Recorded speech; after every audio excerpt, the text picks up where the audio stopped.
On peut passer à la question suivante. Le rapporteur est toujours Jacques Lucas. Cette fois-ci, il nous parle de la nature et de la durée de l'autorisation d'absence. Non, c'était, pardon, excuse-moi. La mise en place de l'entretien professionnel, pardon.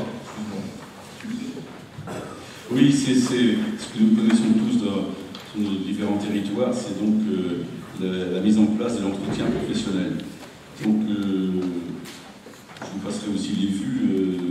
Donc, le décret subvisé du 16 décembre 2014, pris en application d'une disposition de la loi subvisée du 27 janvier 2014, a substitué définitivement l'entretien professionnel à la notation pour l'ensemble des fonctionnaires territoriaux dès lors qu'ils relèvent des cadres d'emploi de la fonction publique territoriale dotés d'un statut particulier pour l'évaluation des périodes postérieures au 1er janvier 2015.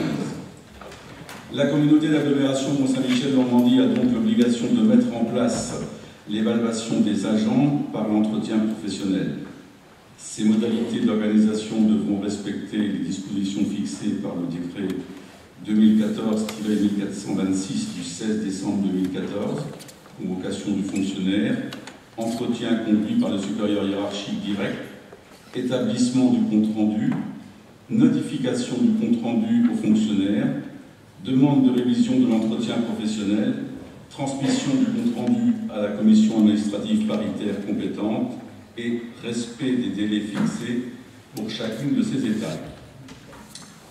Il appartient à la communauté d'agglomération Mont-Saint-Michel-Normandie de déterminer les critères à partir desquels la valeur professionnelle du fonctionnaire est appréciée en tenant compte de la nature des tâches et du niveau des responsabilités.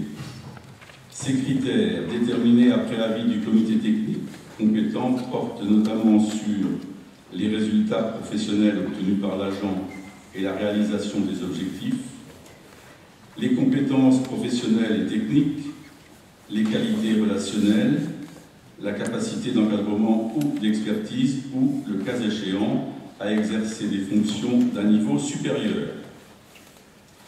Il est donc proposé au Conseil, premièrement, de fixer dans le cadre de la mise en place à titre pérenne de l'entretien professionnel annuel d'évaluation les critères d'appréciation de la valeur professionnelle suivants. Résultats professionnels obtenus par l'agent et la réalisation des objectifs. Le sens des responsabilités et du service public. L'organisation du travail, l'initiative, l'autonomie. Compétences professionnelles et techniques. Qualité relationnelle. Capacité d'encadrement ou d'expertise ou, le cas échéant, à exercer des fonctions d'un niveau supérieur. Deuxièmement, d'appliquer cette démarche aux agents non titulaires sur l'emploi permanent. Troisièmement, de s'appuyer pour la mise en œuvre de ce dispositif sur le formulaire annexé à la présente délibération. Quatrièmement, de préciser que le dispositif d'évaluation professionnelle ainsi adopté devra faire l'objet d'une communication auprès de l'ensemble des agents concernés et d'un accompagnement pour sa mise en œuvre effective.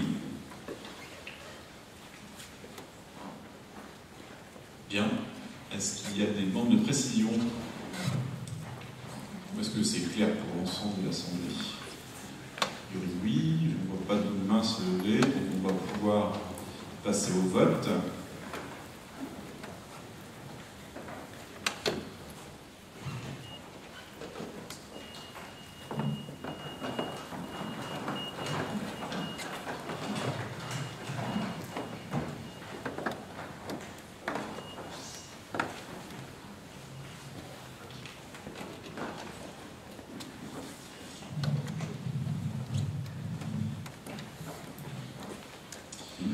Alors, nous avons reçu 137 votes, 133 se sont exprimés favorablement, 2 de manière défavorable, les 2 abstentions donc à la majorité. Cette question est adoptée.